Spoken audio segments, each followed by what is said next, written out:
so much for joining us for Stephanie Wager's presentation about taking action. I know from my experience working with her on the NCSS board that action is really fundamentally at the core of who she is. One thing that I know specifically that she's worked on is developing a action toolkit, so to speak. She ran a task force for a year or so, putting together an action toolkit. So I'm very, very excited to see this presentation.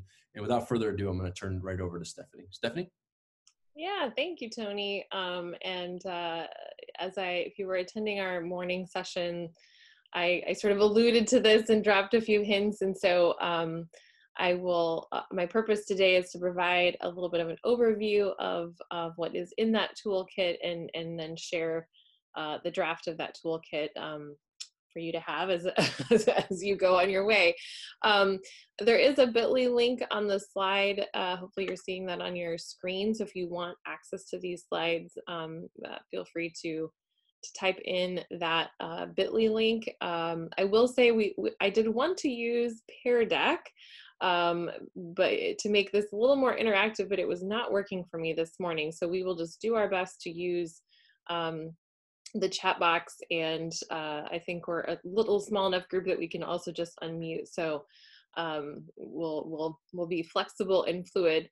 But as Tony said, this has been kind of a passion project of mine. I am facilitating the NCSS Advocacy Task Force, and I see Steve Maceda is in here as well, and he's on the task force too. So Steve, I may pick on you to share, but this is one piece in a larger, I think, effort by NCSS to really have a sustained focus on advocacy. So let's go ahead and dig in a little bit here. The first thing I want to share, which may seem, just kind of like a typical thing to share, is that in 2018, the National Council for the Social Studies redid our vision and mission statements. And I think Tony was a part of that and remembers that lovingly. And we added in a specific focus on advocacy. And I think this is really, in my mind, a really key pivot. Not that we weren't advocating for social studies before, but really drawing that out in the mission statement to say this is like a specific thing we're going to do, and really then unpacking how are we going to do that, and how are we going to create that focus on advocacy. So just wanted to make sure you knew about this really key focus to us. So I want to give you just a 30-second window here to read this quote, and then we will talk about this quote.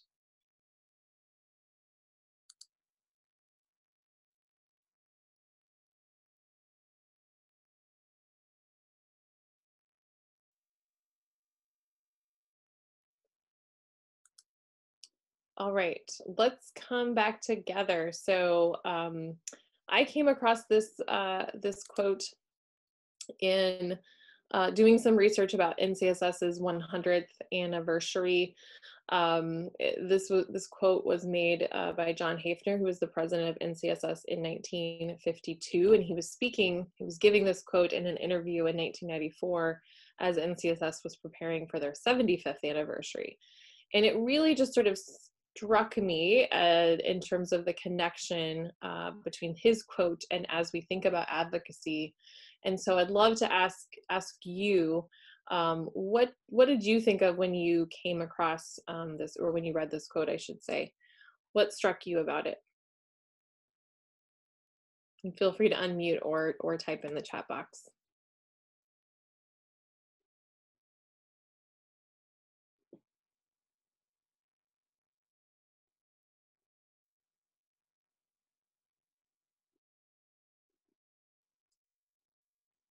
Would anybody like to share? I think for me, I mentioned in the chat box, the more things change, the more they stay the same. We've been having these same issues almost for the entirety of the existence of NCSS and the field of social studies. So I think that the renewed emphasis on advocacy has really come around in full circle. Thank you, Steve. Yeah, I think that's what I thought of too, you know, that it's sort of this vicious cycle that if we as social studies educators aren't focused and aren't really acting, you know, together in our efforts around advocacy, it will be hard for us to make change if we're all over the place in terms of lack of purpose and a lack of sort of collective action around that purpose. And so that's, I think, what NCSS is certainly trying to tackle, is certainly thinking about the advocacy task force. That is something that we have certainly talked about and are continuing to talk about. So I think I would just encourage you, as you think about either individually or as part of the larger role in the Connecticut Council, thinking about how can we create that focus. And I'm going to share some tools with you in a minute that will hopefully help with that. So I shared this graphic in my morning. Sorry to keynote. interrupt. Oh, go ahead. From North Branford High School wrote in the chat, the first thing I thought of is how social studies seems to justify its purpose as supplementary to ELA. Thank you. That's a great comment as well. I appreciate sharing that. I can't see the chat box, so I'm not sure. Yeah, no, like I said, we're in one zone, and that's okay. Thanks for, feel free to interrupt and just say what people are saying. Can I add something to that previous discussion? Sorry, I didn't mean to. Absolutely. We're informal here. Go ahead. I think one of the challenges, I feel like we do have strong advocacy in Connecticut. However, with the local control around curriculum, I think that presents a challenge. I don't think that it minimizes social studies. I just think that it limits opportunities for leaders. Not that I'm like opposed to it or anything like that. It just limits opportunities for leaders to like come together sometimes, I think, with a shared vision around curriculum and instruction. So that's just something that I've kind of faced in being in kind of different districts. Yeah, I think that's a great point. And I certainly, you know, in my role at the Iowa Department of Education, this comes up all the time. You know, somebody will contact and say, you know, we think there needs to be more time spent on X or Y or Z. And it is difficult, I think, to create that coherence in this situation when you know, when in many states, districts are local control to be able to choose their own curriculum. And that has, you know, both positives and negatives, right? But if you are trying to, let's say, ensure curriculum is giving students windows and mirrors, like your commissioner talked about this morning, then how do you do that across the state if everyone has, you know, a very local control nature to them? So again, we'll talk a little bit about some of the things, but that is a very good point about that being, you know, tricky. So this infographic, I'm sure many of you have seen this. I think is just a nice one-pager that kind of summarizes some of these issues of marginalization and can certainly be used from an advocacy standpoint. I think I would point you to the bottom too, that talks about, you know, what can we do? What are some of those high leverage things that we could do that we could create that focus? So you see dedicate at least 45 minutes of daily instructional time. In K-5, you see assess social studies skills and content. It doesn't say, you know, from the state level or what level, but certainly having that kind of little a accountability for social studies, support social studies professional learning, and certainly using high quality social studies curriculum and materials. So this is just kind of an entry into one of the things that you could use if you were advocating for social studies. I want to then talk about, again, some things that may be obvious, but sort of when we say advocacy, what do we mean? And sometimes we immediately think of lobbying and advocacy as two of the same things, or the same thing. And so, you know, if I say I really want to advocate for X, it doesn't necessarily mean that all of that advocacy takes place through a formal legislative process. And we'll talk a little bit about some of the tools that the task force has created that I think really paint a broader picture about advocacy, and don't just sort of have this narrow view that everything that we could advocate for can only happen through state legislators or at the federal level. And so broadening our thoughts about what do we mean when we say advocacy, I think is really important. So this is where we were supposed to use Pear Deck, but since that's not working, we will do our best to either use the chat box or just feel free to unmute yourself. But I want to think about your own experience with advocacy. So it could be social studies related, it could be another group that you're involved in, or just something you've advocated for in the past.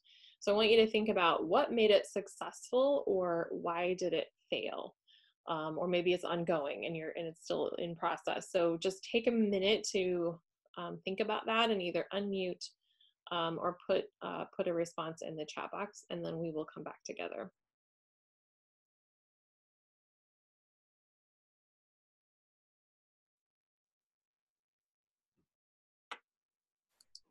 I can go ahead and share. A few years ago, I was involved with Connecticut Council for the Social Studies push to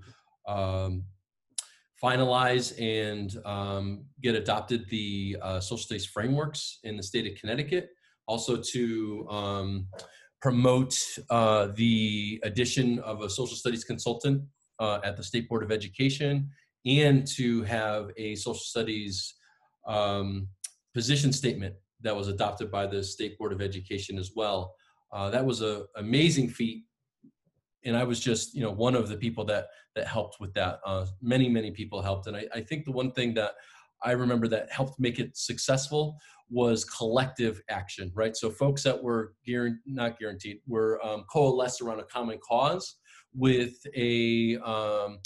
with an eye on a common outcome, and then using each of our different networks, so to speak, to really work at different levels of government. So we went to the state legislature, we rallied different people that were in the executive branch, and all of that with one goal, which was to validate the importance of social studies in our state. So I would say that was one thing that we did that was pretty successful.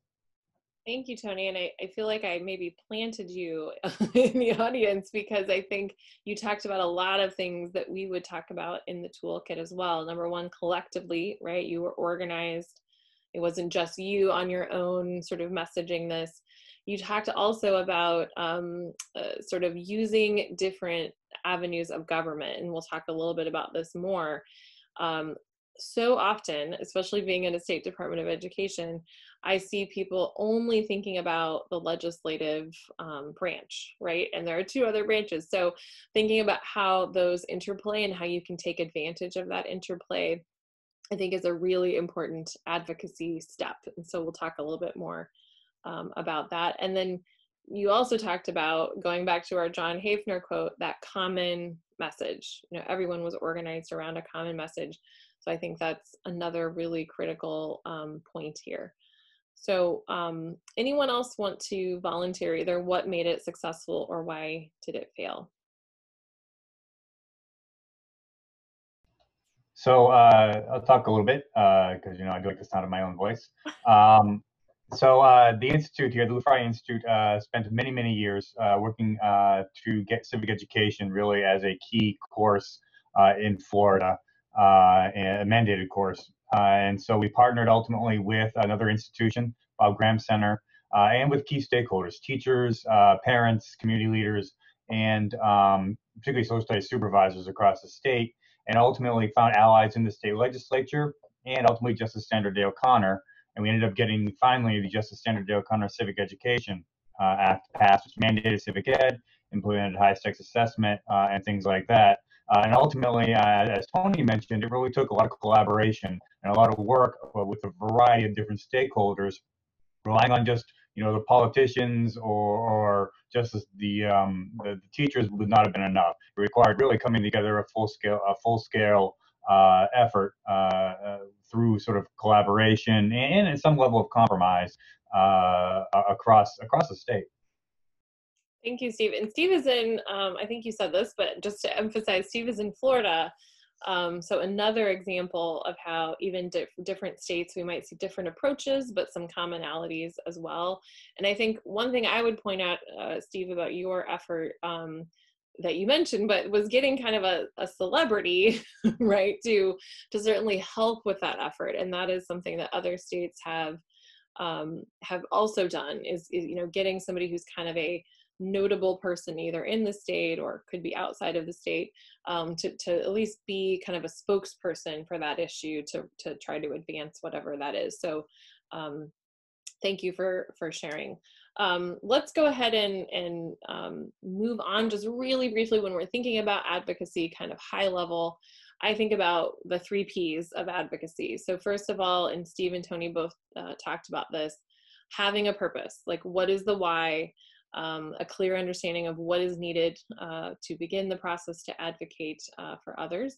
Certainly preparation, both of you talked about that in terms of what made it successful, having data to back up the why, especially if you're advocating kind of at the legislative or executive branch agency, right? They're not going to move that issue if it's just like, some fluffy thing that doesn't have any data to back it up.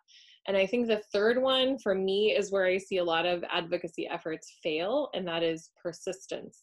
Oftentimes these issues could take years to move. And so having that idea that this is not going to be something, we do for a couple of months and then we move on. These things take, in some cases, many years. I mean, think of examples throughout history where we've seen, this long-term effort, to gain the vote or civil rights movement, all of those things, right? So having to be very persistent is really important.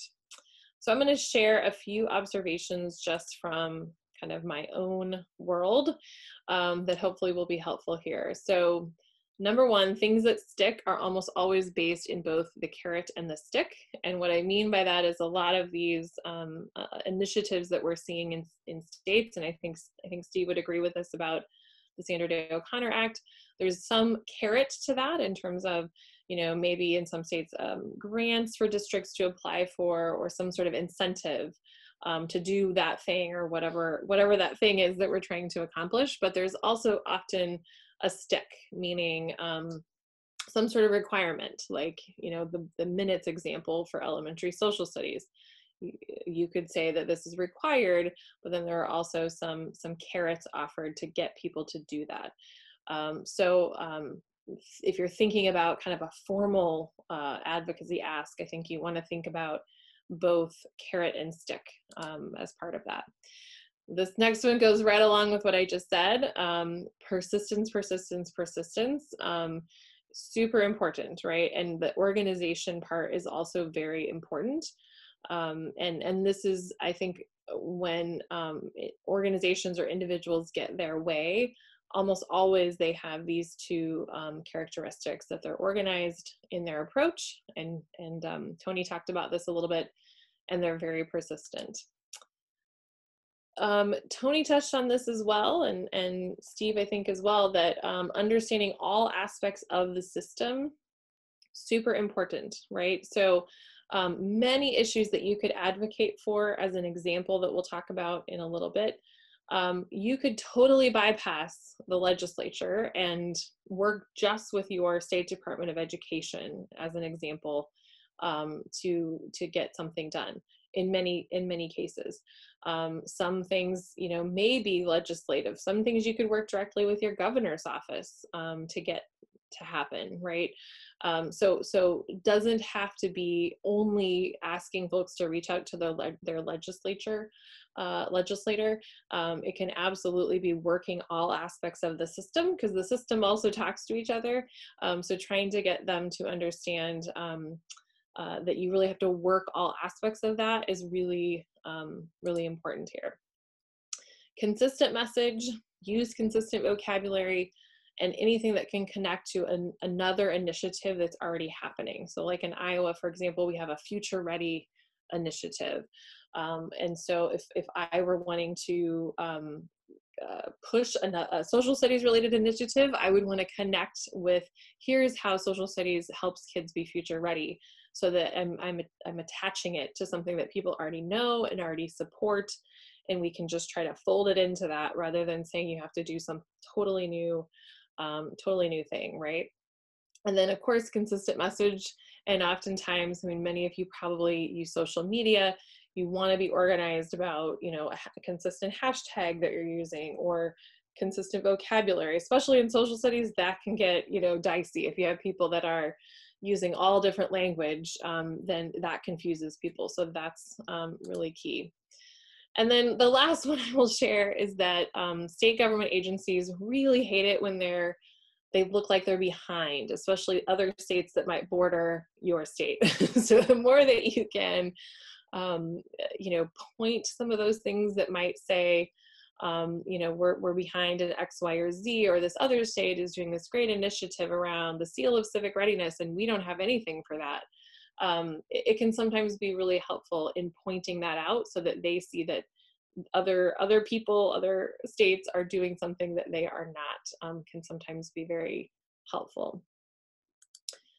So this should be obvious, I think, to all social studies educators, but kind of thinking about this idea that those closest to any problem must be involved in the change in order for the change to be effective, I think is a really key idea. Like, social studies educators see this marginalization, they know what it takes to make a change. It's really about coming together for that collective action to make that happen. And so I want to just give that little plug that we are the ones that, you know, we're waiting for here, really, to make this change. So this is another Pear Deck slide, so we'll do our best here. And I like to break this down in what I call little a and big A advocacy. So big A advocacy is often what we were just talking about a lot of times with those observations, whether that be formally advocating for a particular cause or policy change, advocating through government channels. And if we were thinking about that circle that we looked at the beginning about advocacy versus lobbying, that would be on the big A sort of side. The little a side is equally important, especially around like the initiatives that both Steve and Tony talked about. You need both little a and big A to like make that happen. Oftentimes these are not going to happen with just one or the other.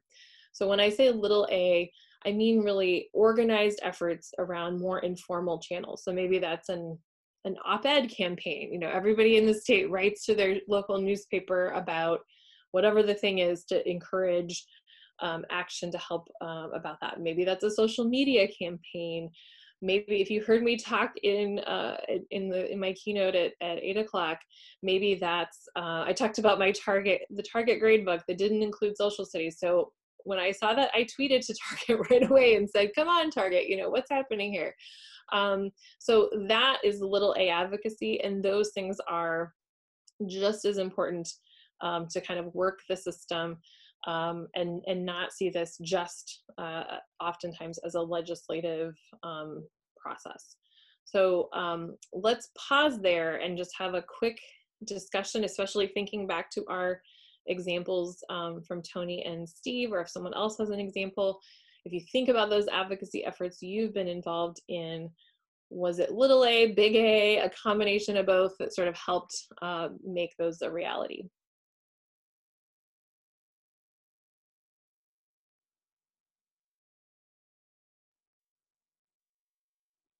And Tony, if you can tell me what's in the chat box, that would be helpful. I can't see it. Yeah, I'm checking it out right now. We have Stephen said, you're commenting on your point about, you know, states don't want to be behind. He says, just telling my state leadership, Georgia is doing something better. And he's from Florida, so I think that's a good joke, Steve. I like it. It's pretty apropos for right now, actually. Yeah. Any thoughts about this particular idea of just kind of thinking about these two things as connected, but being purposeful about making sure we have both little a and big A advocacy? Stephanie from North Brentford has an interesting quote here, or a comment here. I'm not sure if she'd like to open her mic and share it herself, or I could read it. I could do it either way. Yeah, either way. She says here about how she thinks.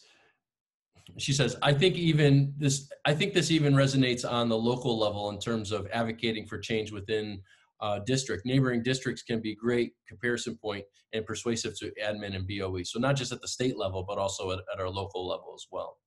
Yeah, Stephanie, thank you for bringing that up, and I'll share some tools that we've created to help try to address what's happening at the district level as well. But I think that's a really great point that you know, you could take any of these kind of big A advocacy ideas and just replace, you know, like legislator with you know, district personnel, right? Using those channels through the school board, you know, just even through your district office of who do we talk to try to make change, and kind of pushing on those levers, right? Because everybody has a lever. If it's the school board, right, it might be engaging parents and community. If it's the superintendent, right, who do they listen to? So I think all of that is a really important point that we can absolutely advocate at the district level as well. Thank you.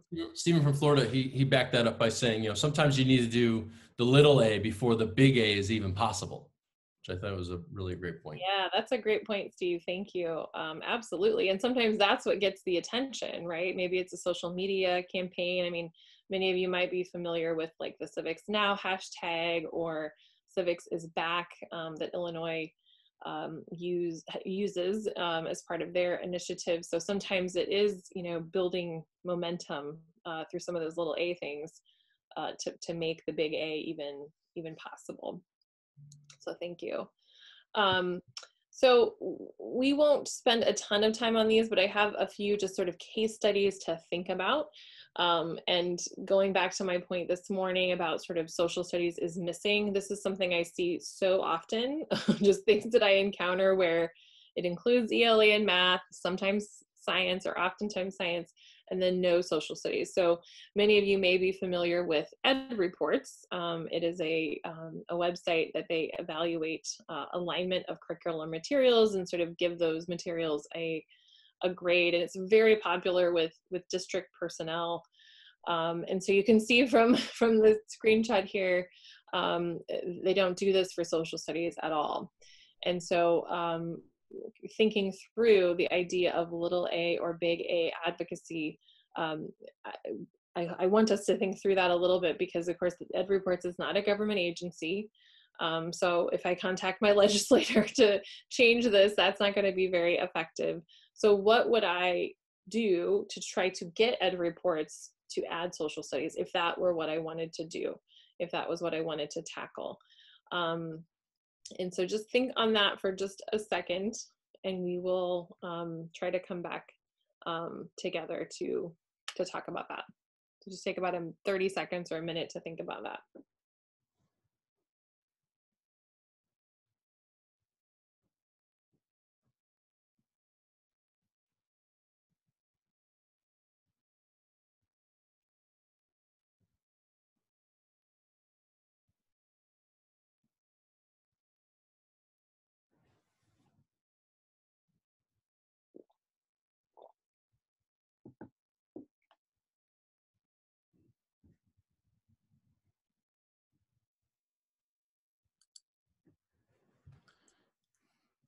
All right, let's come back together. Any ideas about how you would use little a or big A advocacy to get Ed Reports to add or consider social studies?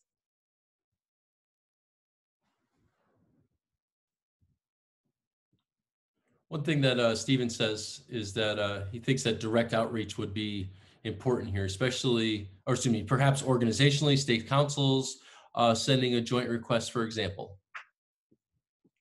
Right. I mean, it could be as simple as, you know, reaching, I mean, literally, you know, contacting them as a first step on their website and saying, hey, I'm the president of the National Council for the Social Studies, or I'm president of the Connecticut Council for the Social Studies, or I'm a classroom teacher and it really bothers me that, you know, that you don't have social studies, you know, that kind of thing. It could be leveraging social media like we talked about, right? It could be finding out who funds ed reports. Where does their funding come from? And would those folks be, perhaps it's a funding issue, and maybe those funders need to be encouraged to fund this for social studies. So kind of unraveling again, thinking about those levers that would push on the system to get them to add this. And certainly if you had a direct conversation with them, figuring out what those levers are. And how does the organization, work? Now, of course, you would, I think, want to think about, is this something you even want to do? Because maybe you say, well, that's not worth my time to get them to add social studies. And it may or may not be. But for all of these scenarios, you kind of want to unpack that and think through what levers could you use to push on the system to make that happen. We have another scenario. I may just skip that one, but just kind of share it with you as something to think about. There are 9 educational support centers in a state, and I know Connecticut also has educational support centers. And this is a real example from my state, which all of our support centers employ consultants in reading, math, science, and technology, sort of content consultants. There are no full-time positions to support social studies.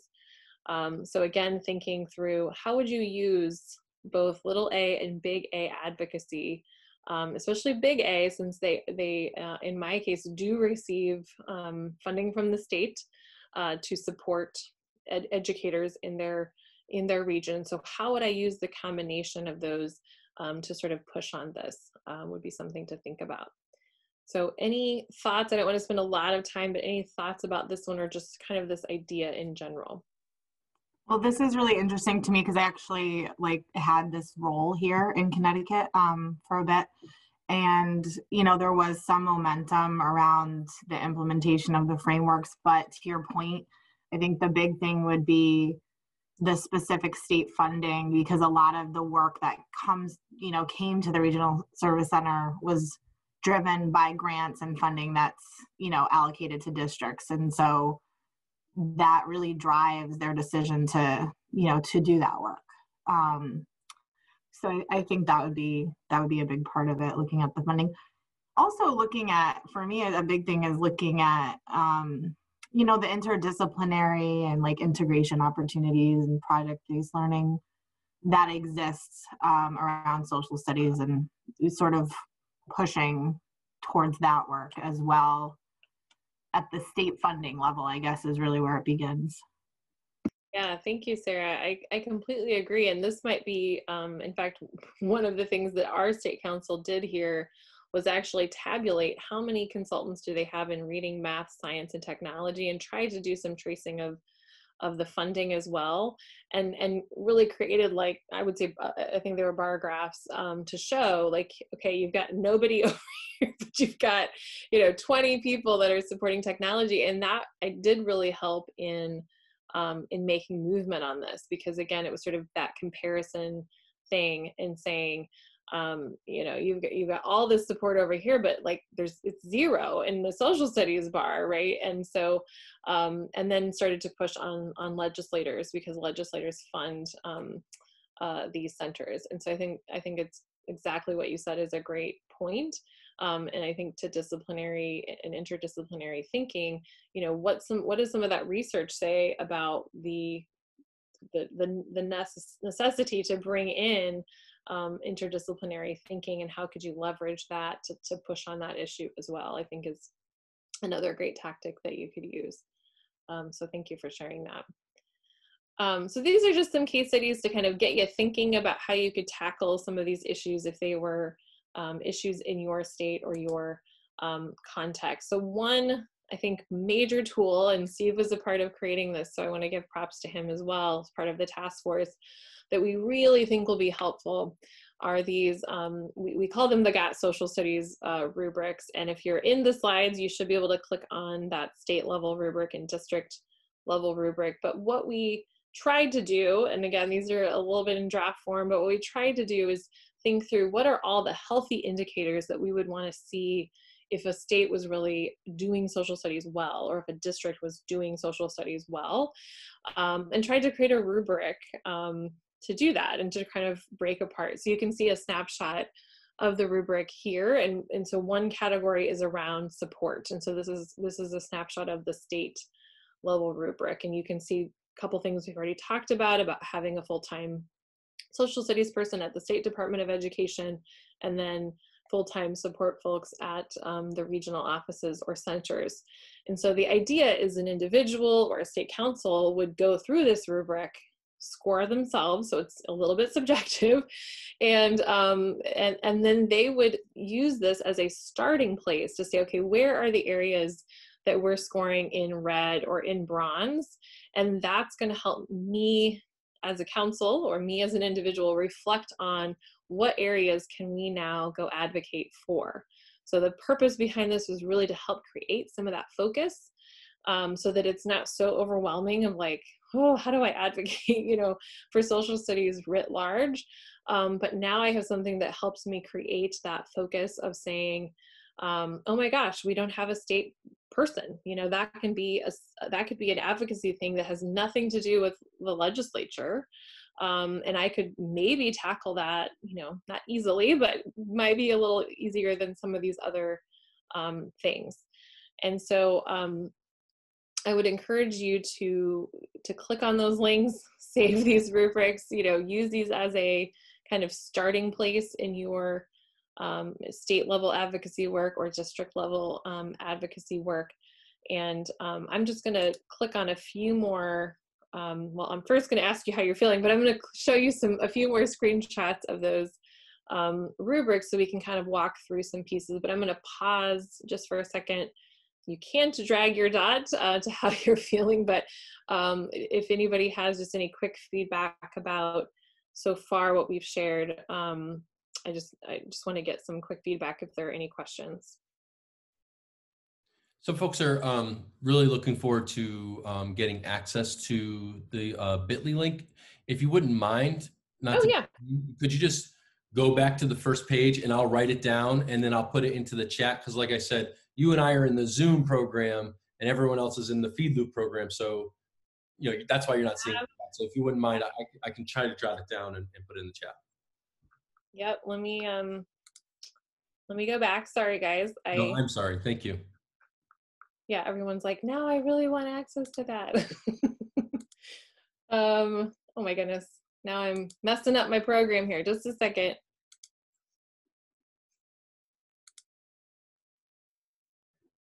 Or if you could pause for station identification. You can just put it into our chat. I can copy and paste it and put it into their chat. Sorry. No, I'm sorry. Any interesting things happening that anyone wants to share while we're waiting for this?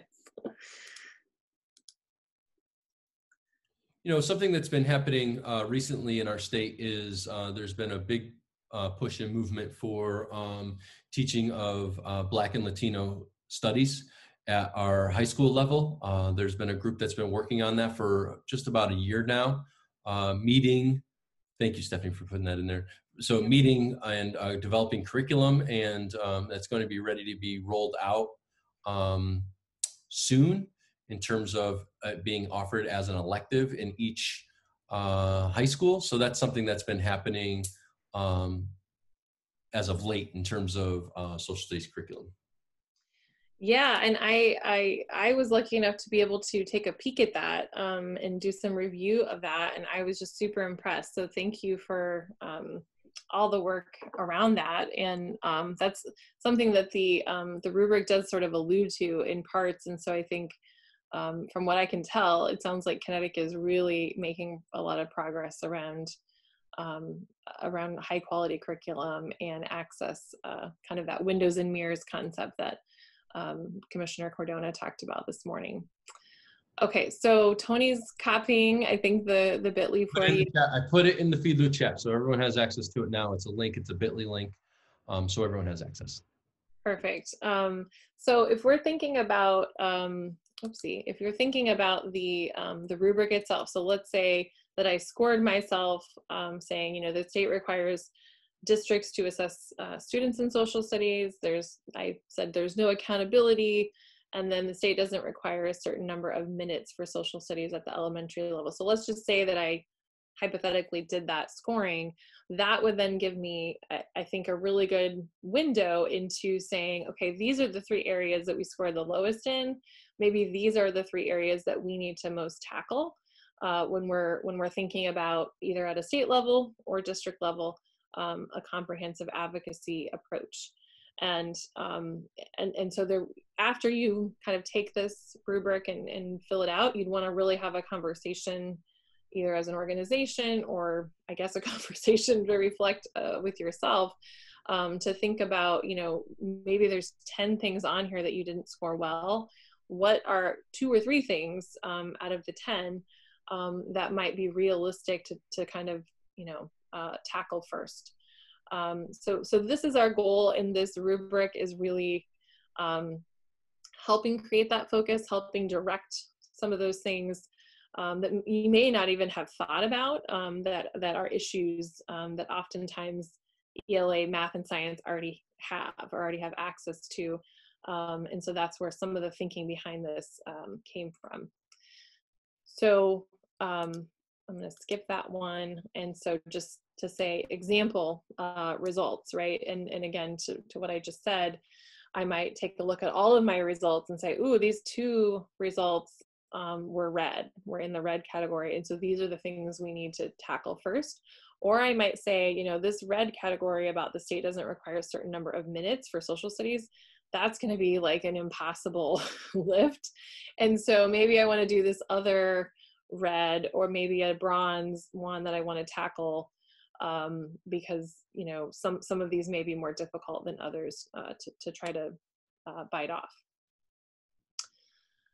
So does that make sense? I guess I want to do a little check-in and make sure that that idea of the rubric makes sense and people are kind of following how we might best use the rubric.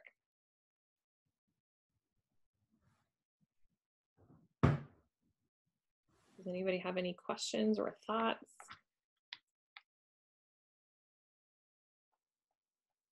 I guess one of my questions is, who would be the user, like the Connecticut Council for Social Studies, or? Yeah, that's a great question. I mean, I think we tried to think about the user as being potentially pretty broad, but that yes, the Connecticut Council, certainly as an organization, I think would make the most sense, but it could be any group, you know, that might be an advocacy group or a group of teachers at a district that say, really passionate about this, and we want to tackle this. So yeah, I think our first group that we thought about was certainly state councils, but it really could be anyone to think about what a picture of advocacy, either at the state level or the district level, because there is a district level rubric as well. Thanks. Yep. Any other questions?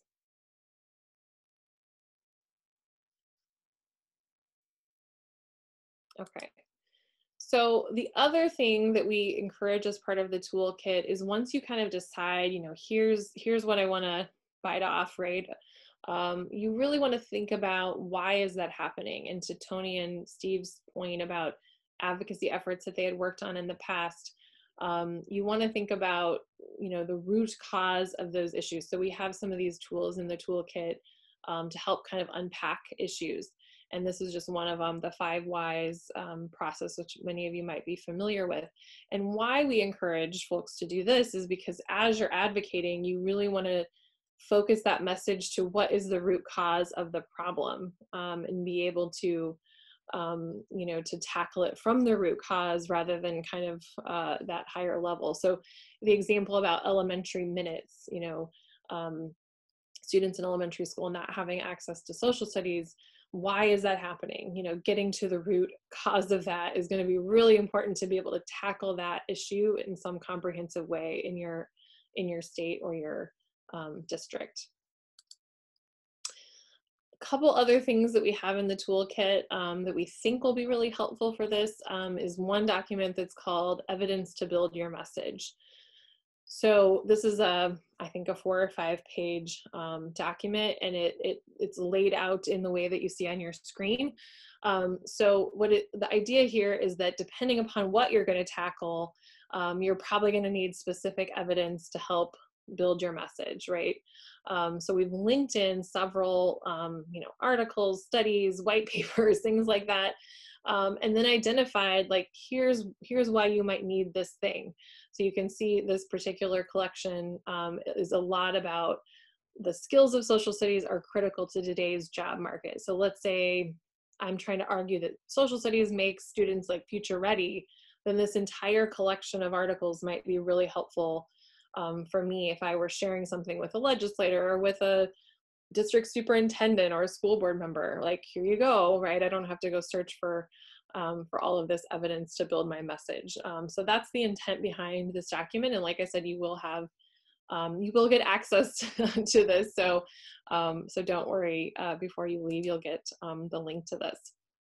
A couple other things we want to think about: what then makes a good message if I'm trying to put my message together? And so we think about these 3 elements. Does it appeal to the heart? Like, why should people care? Does it appeal to the head? Thinking about that marginalization graphic. Does it have like data and things that, people see that evidence of why something needs to change? And does it appeal to the hands? Like, what can people immediately do to make that change? Like, what are you asking people to do? So just quick little things to think about as you're building your own advocacy message. And then the other thing that and there's lots of tools in this toolkit. I'm literally just highlighting a few things here. But another document we put together is Anticipating and Overcoming Objections. And so you can see on your screen here a few examples. Somebody might say, well, social studies doesn't teach students like real life skills that will help them with their career. And we've then outlined, well, actually, here you go. Here's what all of these different reports and documents say about how social studies actually does do that. So we've tried to make this really helpful to provide some starting places. I'm sure you have local things or state things that might be other examples of this, but we've tried to at least provide a starting point to this. Okay, so I'm going to skip that. I want to get to the toolkit here. And again, we are putting this into a more formal space through NCSS, but you can access the draft of the toolkit. If you click on if you're in the slides, if you click on the link at the top, or if you go to that bit.ly link that you see at the top. But I'll just walk through really quickly kind of how each of these are outlined. So there's 6 modules in the toolkit. The first module is Advocacy 101. Second is Building Your Message. The third is Creating a Comprehensive Advocacy Plan. The fourth is, what does advocacy at the state and local level look like? So in there, you'll see a lot of, templates if you were going to go present in front of your school board, a template for an editorial, to your local newspaper, all of those kinds of things that might be helpful at the state and local level. The 5th module is Advocacy at the federal level, and the 6th is how do you sustain your advocacy plan, going back to that persistence piece that we talked about earlier.